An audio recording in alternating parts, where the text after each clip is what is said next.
Hello, so March is Women in History Month, and this month we are honoring women who are making history. We have two amazing women who are going to share their story about how they started their organization and how they are impacting not just women's lives, but the lives of many. So stay tuned. If you are a woman out there and you have a dream, you have a vision, I encourage you to go forth with it. Don't let anything stop you. Don't let fear stop you.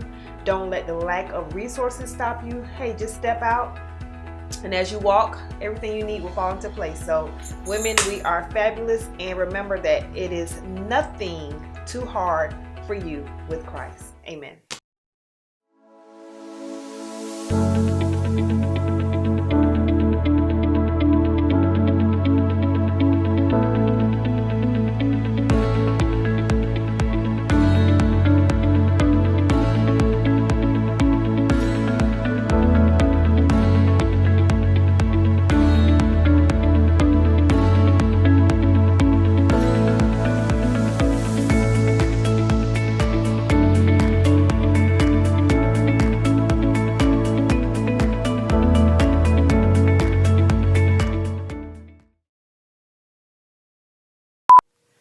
Hey, my name is LaShai Campbell. I am the founder and executive director of Restoring the Breach, Inc. We are a local nonprofit here in Statesboro committed to improving the quality of life for everyone in our community, college students, youth, as well as residents. I am originally from Los Angeles, California. I have been in Georgia for 14 years now. I've been in Statesboro for 10 years now. So I feel like a Statesboro native.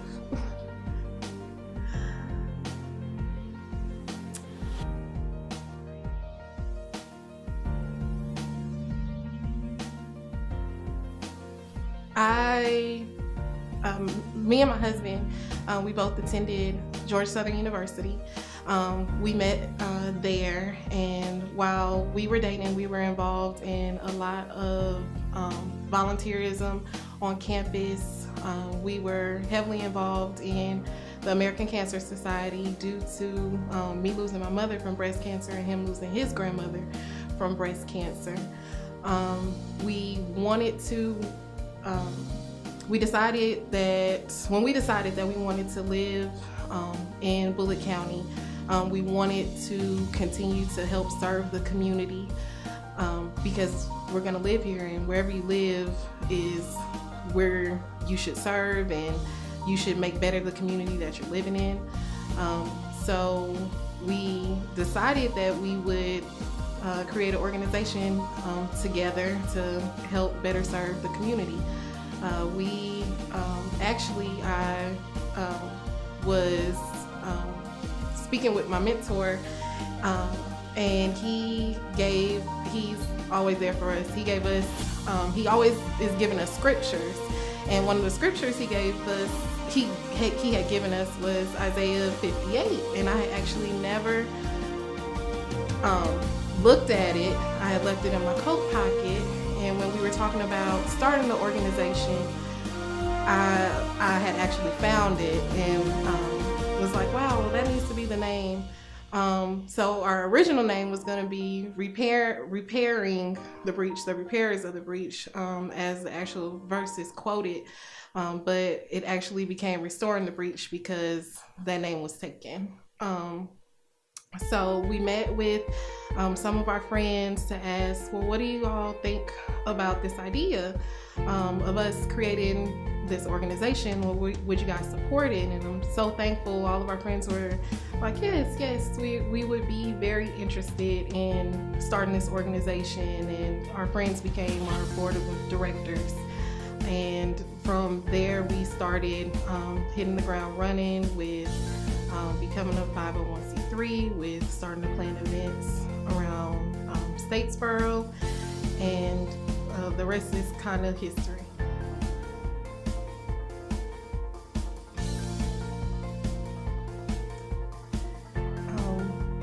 I would have to definitely say that first and foremost are vision for our organization was definitely from God. It's everything that we do is to glorify Him and to be the light of the world and to show who He is through us, because honestly nobody's gonna see God on this side, but let me show you, what He has done for me. Let me show you what He can do for you, and let me be a helping hand.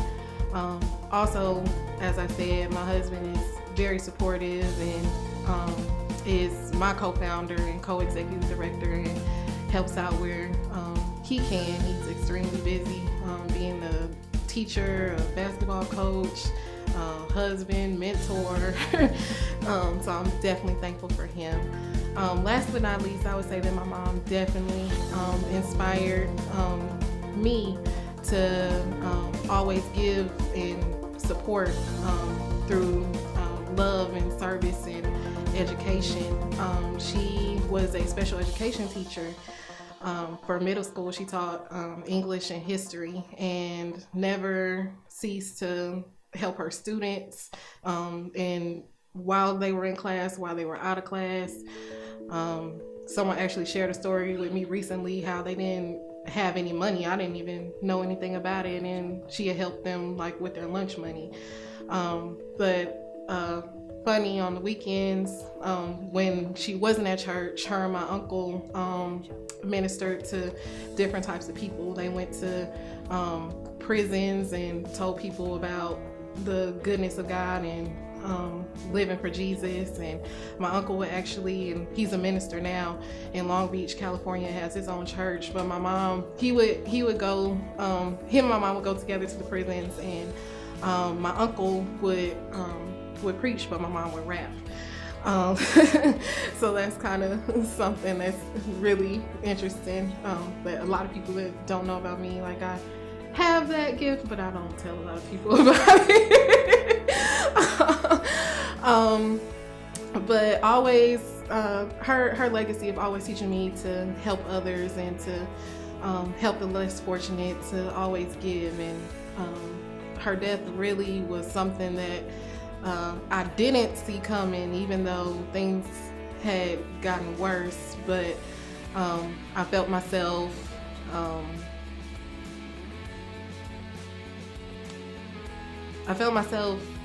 not having,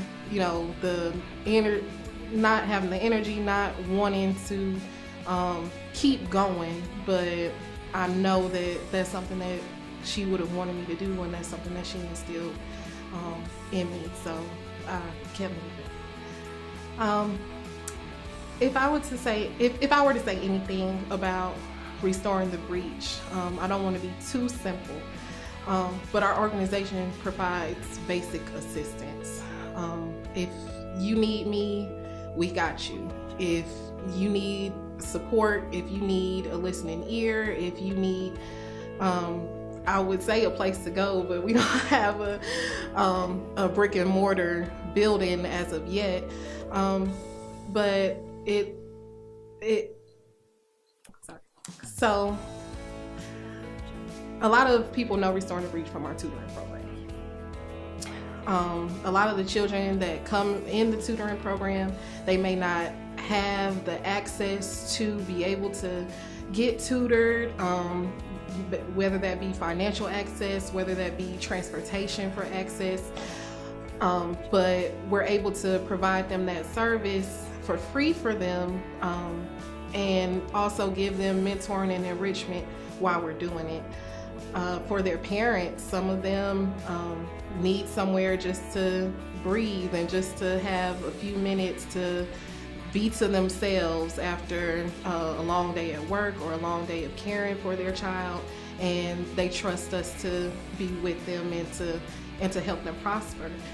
We have children in our tutoring program who have special needs. We have children in our program from various types of backgrounds, from African American to white to Indian to Asian to Hispanic, and it's a place where everyone can be themselves and everyone can prosper.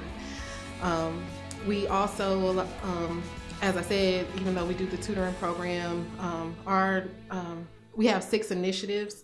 They're spiritual empowerment, wellness coaching, financial advisement, career development, the tutoring, and then community outreach programs. So we do a lot of workshops in the city as well as on campus through our initiatives, helping people become more spiritually, physically, financially, and just whole, just completely whole. And because that's what we want for everybody. When the community is better, I'm better. When these children are better, we're better. Like, we're not going to prosper without each other. And that's what's most important to me. The community working together, the no one being left alone. It takes a village, honestly. I would definitely say that I am, it's very hard being in leadership. It's very hard being a executive director or CEO. It's a lot of pressure. It's not just pressure from outside sources, it's pressure on the expectations that you put on yourself. It's been a lot of times that I felt like quitting, that I felt like giving up, asking God, why did you give this to me? Why can't I just be normal? And I have to remind myself after I have to kind of get alone, but that it's for a bigger purpose, that it wasn't for me, it's for the people that we help. It's for not just for the children, but we also do a community baby shower for people who don't have the resources. It's a helping hand to them. One of my memories that helps me refocus, our first night at tutoring, the first time we held it in September of 2017. There were 3 girls who were in the library. The oldest girl was 10, and she was with her sisters who were 5 and 9 months old, by themselves. I asked them, they weren't originally coming to tutoring, but I asked the 10-year-old if she wanted to come, and she said yes. She just needed someone to watch the baby, and I said I didn't mind watching the baby. She had pushed a stroller with the baby in her surgery, so she could study. The baby didn't have any diapers or any wipes. We went to while we were in tutoring, went to go buy the diapers and the wipes, and I changed the baby. But to know that there are people in Statesboro, like whether you see a lot of people in Statesboro think of the university, they think of downtown, but there are a lot of places that people don't see and don't realize that there are people still struggling, there are people still going without basic necessities. But she walked 2 miles to get to the library just to study. We ended up dropping them off at home. Their parents didn't have any transportation to get them there. I don't know why the parents didn't come with them, because what 10-year-old and 5-year-old and 9-month-old do you want walking at 7 o'clock at night after, to leave the library? But that's neither here nor there. We're just wanting to be able to be a resource to help those children and help those families and help others succeed.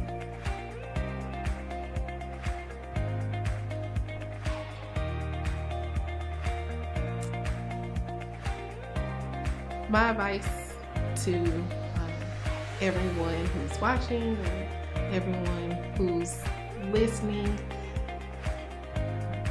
be the light.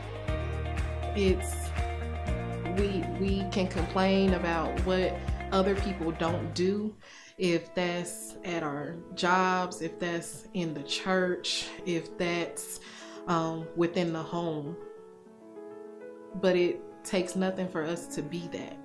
So be who you want others to be who you need others to be. the change starts with us. And if one person can make a change, it's nothing but a domino effect. It's gonna ripple over. I'm thankful for everyone who has made this possible. I'm nothing without my team. So also don't forget to thank people and to be thankful and to be appreciative, because we are a nonprofit, so nobody's getting paid.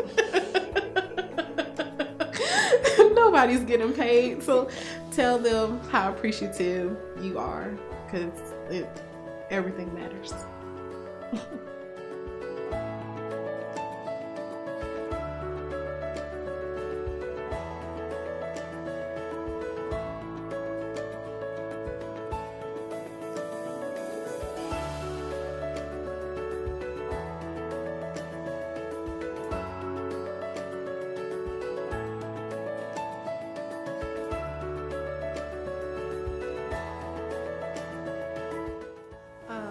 Restoring the Breach is co-hosting a gospel concert, an evening of worship with Zacardi Cortez and Pastor Beverly Crawford. Zacardi Cortez sings with James Fortune. Our concert will be held on Saturday, April 27th at 5 p.m. Tickets can be purchased on Eventbrite or from any Restoring the Breach member.